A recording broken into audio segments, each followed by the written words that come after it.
உறவுகளுக்கு அன்பு வணக்கம். இலங்கையின் தென் மாகாணம் தற்பொழுது ஐஸ்லாந்து என்று புதிய பெயர் கொண்டு அழைக்கப்படுகின்ற அளவிற்கு போதைப் பொருட்களின் களஞ்சிய சாலையாக மாறியிருக்கின்றது. கடந்த 22ஆம் தேதி தங்கல்ல சீனிமோதர் பிரதேசத்தில் 2 இளைஞர்களின் உடல்கள் கைப்பற்றப்படுகின்றன. அத்தோடு 705 கிலோகிராம் ஹெராயின் மற்றும் ஐஸ் போதைப் பொருட்களும் கைப்பற்றப்படுகின்றன.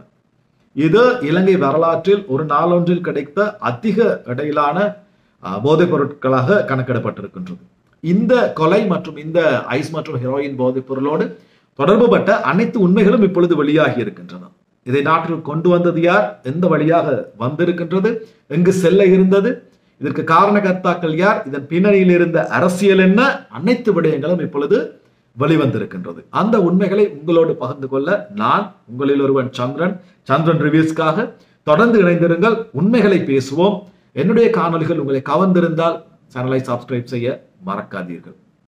இலங்கையில் நிலப்பகுதி ஒன்றில் கிடைக்கப்பட்ட அதிகூடிய பெருமளவிலான போதைப் பொருட்கள் 705 கிலோகிராம் தங்கல்ல சீனிமோதர் பிரதேசத்தில் கைப்பற்றப்பட்டது. இதன் பெறுமதி 9,888 மில்லியன் ரூபாய்கள்.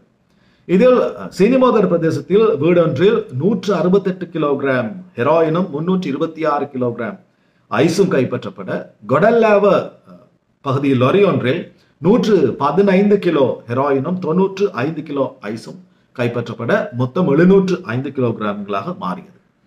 இந்த சம்பவத்திற்கு முன்னால் தங்கல்ல பிரதேசத்தைச் சேர்ந்த 40 வயதுடைய நபர் ஒருவர் வீட்டிற்குள் வந்த பொழுது சிறிது நேரத்தில் நோய்வாய்ப்படுகின்றார்.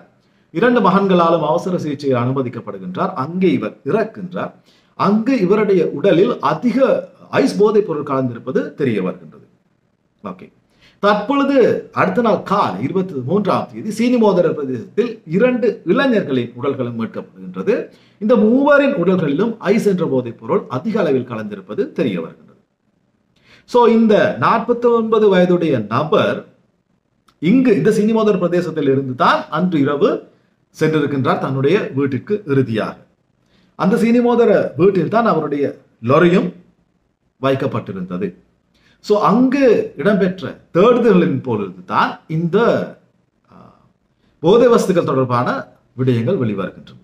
அதன் பிறகுதான் கொடல்லாவ பிரதேசத்தில் ஒரு லாரி ஒன்றில் தர்பூசணி, அதாவது வாட்டர்மெலன் கொண்டு போகின்ற ஒரு லாரியில் சுத்தப்பட்டிருந்த நிலையில் மீதி போதைப் பொருட்களும் கிடைக்கின்றது. மொத்தமாக 705 கிராம்.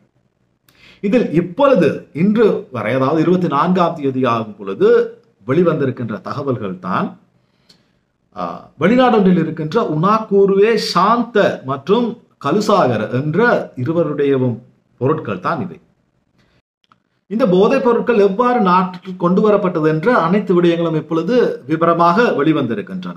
வெளிநாடு இருக்கின்ற உனாக்கூருவே சாந்த என்ற நபர் தான் இந்த போதைப் பொருட்களை இலங்கைக்கு அனுப்பியிருக்கின்றார். இந்த போதைப் பொருட்கள் 2 படகுகள் மூலமாக 21ஆம் தேதி நள்ளிரவு குடாவெல்ல மாவெல்ல பிரதேசத்தில் கரையிறக்கப்பட்டிருக்கின்றது. அந்த குடாவெல்ல பிரதேசத்தில் அந்த 2 படகில் இருந்தும் போதைப் பொருட்களை பெற்றுக்கொண்டவர்கள் தான் இந்த 2 இளைஞர்களும்.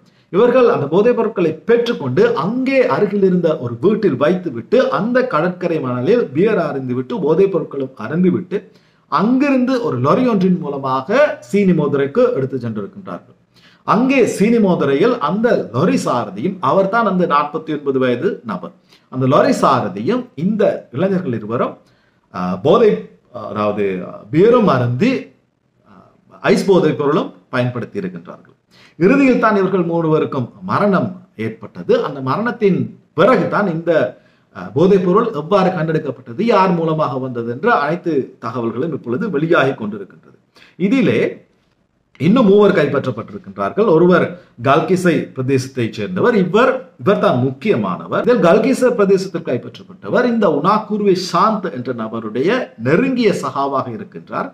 ஏற்கனவே போதைப் பொருள் வைத்திருந்த குற்றச்சாட்டில் 4 முறை சிறைக்கு சென்று பிணையில் வெளியே வந்தவர். சட்டம் இங்கே தான் பிழைக்கின்றது. இவர்களை வெளியில் விடுவதால் தான் இங்கே தவறுகள் அதிகரித்துக் கொண்டே இருக்கின்றது. அதாவது அந்த விருமாண்டி ஸ்டைலில் நான் திருந்தி வாழ ஆசைப்படுகிறேன் என்று கூறுகின்ற குற்றவாளிகள் யாரும் இலங்கையிலே போதைப் பொருள் இந்த துறையிலே இல்லை. 10 கிராமில் பிடிபட்டு சென்றவன் 2வது முறை பிடிபடும் பொழுது 100 கிராமில் மறுபடி பிடிபடுகின்றான், மறுபடி விடுதலையாகின்றான். இதுதான் தொடர்ச்சியாக நடந்து கொண்டிருக்கின்றது. சோ இந்த கைப்பற்றப்பட்ட மூவரும் தற்பொழுது விளக்கமறியலில் 29ஆம் தேதி வரை வைக்கப்பட்டிருக்கின்றார்கள். இதிலே கடந்த அதாவது நேற்று 23ஆம் தேதி இந்த ஹம்பந்தோட்ட பிரதேசத்தில் மக்கள் அனைவருமே ஆர்ப்பாட்டத்தில் ஈடுபட்டிருந்தார்கள்.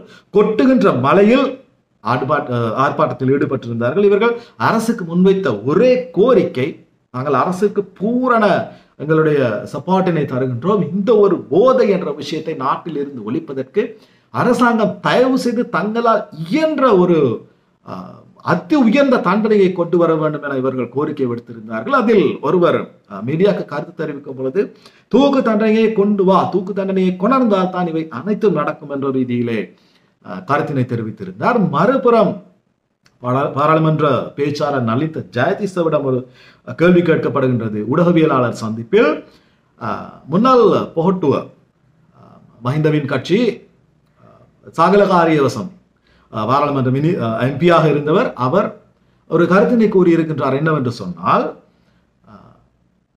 தற்பொழுது இருக்கின்ற என்பிபி அரசாங்கம் இந்த மொட்டு கட்சியினர் மீது பலவந்தமாக குற்றச்சாட்டுகின்றது.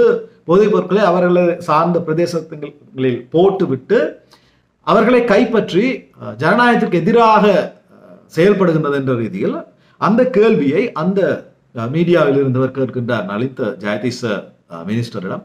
அவர் கூறுகின்றார், போலீஸ் அதிகாரிகள் இதற்கு பதில் சொல்வார்கள். ஏனென்று சொன்னால், கிடைக்கப்பெறுவை 1 கிராம் 2 கிராம் அல்ல, 200 கிலோ 300 கிலோ கொண்டு சென்று அவர்களது வீட்டிலோ காணியிலோ பதுக்கும் அளவுக்கு அவர் சிரிக்கின்றார்.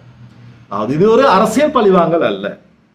இந்த நிலைதான் நாட்டில் இருந்திருக்கின்றது 2-3 வருடங்களுக்கு முதல். இப்பொழுதுதான் கொஞ்சம் கொஞ்சமாக வெளிவருகின்ற பூதாகரமாக இருக்கின்றது. இதில் என்னவென்று சொன்னால், பிடிபடுகின்ற தொடர்புபட்ட அனைவருமே புகட்டுவ அல்லது இந்த மொட்டு கட்சியினை சார்ந்த அரசியலோடு தொடர்புபட்டவர்களாக தான் இருக்கின்றார்கள்.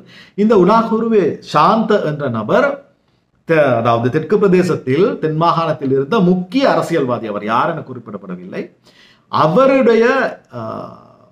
அவருடைய ஆல்மோஸ்ட் ஒரு மெய்பாதுகாவலர் போலவும் அவருடைய நண்பரின் அல்ல சகோதரரின் நெருங்கிய ஒரு தராகவும் பார்க்கப்படுகின்றார். இதற்கு பின்னணியில் பல பாதுகாப்பு சார்ந்த பிரச்சனைகள் இருக்கின்றன. அதாவது அரசாங்கம் என்ன ஒரு விஷயத்தை முன்னெடுத்தாலும் அதை இல்லாமல் ஒழிப்பதற்கு இந்த அரச சேவை பாதுகாப்பு மட்டம் என்பது இன்னுமே அந்த மஹிந்த அரசிற்கும் அல்லது மஹிந்த ராஜபக்ச அல்லது மொட்டு கட்சியிடம் வேண்டி அண்டி பிழைத்தவர்களுக்கு ஆதரவாக இன்னும் செயல்பட்டு கொண்டிருக்கின்றது என்பது தான் இங்கே கவலைக்குரிய விடயமாக இருக்கின்றது.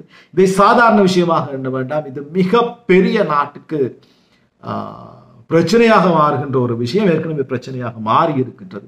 எங்களுடைய நாடு இருக்கின்ற பொருளாதார நிலையில் எங்களுடைய இளைஞர்கள் இவ்வாறான போதை பழக்கத்துக்கு தொடர்ந்து அடிமையாக கொண்டிருந்தார்கள் என்றால் நிச்சயமாக இந்த நாடு மீட்க முடியாத ஒரு படுகொலியில் வீழும் என்பதுதான் உண்மை.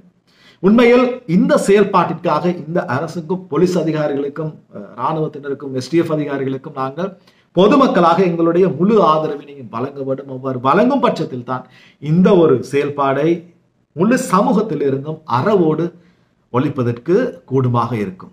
சந்திக்கின்ற இன்னும் ஒரு பதிவில் அதுவரை விடைபெறும் நான். இன்று உங்களில் ஒருவன் சந்திரன். நன்றி.